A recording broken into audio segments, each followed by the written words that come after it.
So we just bought this 2008 335i as a shop car.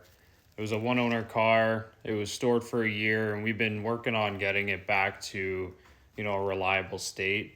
So I just wanted to bring light on one of the typical failures in one of these 335i's is that this coolant flange, it's a plastic piece and it usually over time cracks, breaks, gets brittle.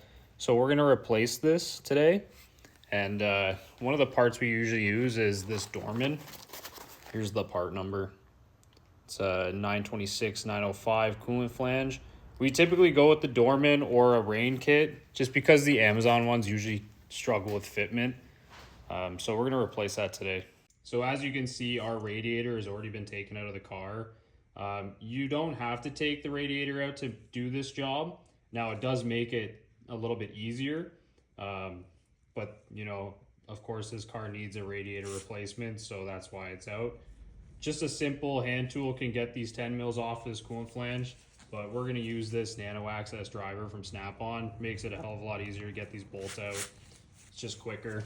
So we're gonna go ahead and take these two 10 mils out.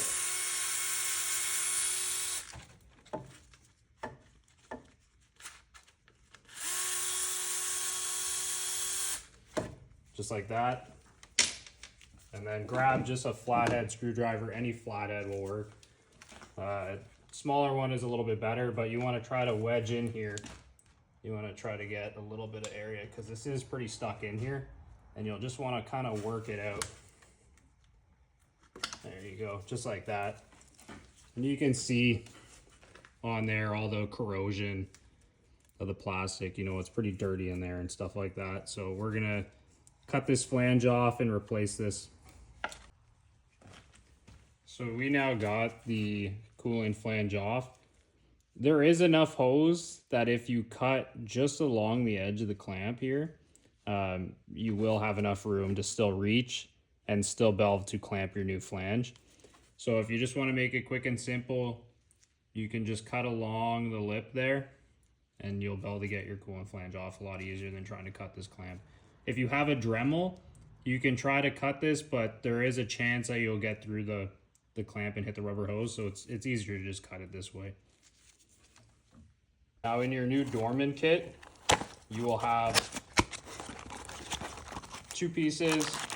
You'll have a new gear clamp and your coolant flange.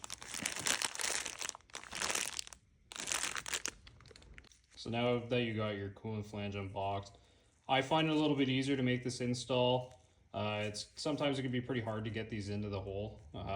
So what I typically do is I'll grab any kind of penetrant or oil-based lubricant, and I will just go ahead and spray this O-ring here. Get a little bit there. Always make sure to clean up after your messes, of course. Now that your O-ring's lubed up, it's just as easy as pushing it right in here. Just like that. You'll hear it kind of click in there, but now that the O-ring's seated, go ahead and get your hardware. Throw some hardware in there. Your two 10 mils.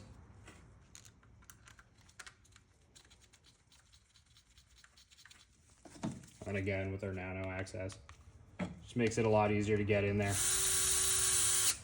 Makes this job a heck of a lot faster.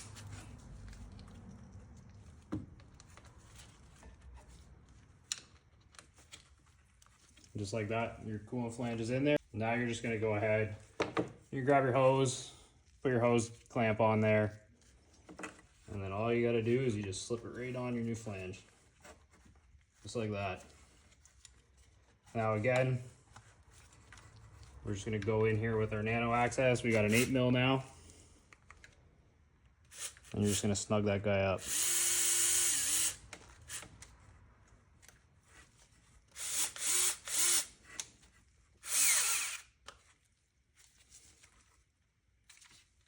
Just like that. And that's your coolant flange installed.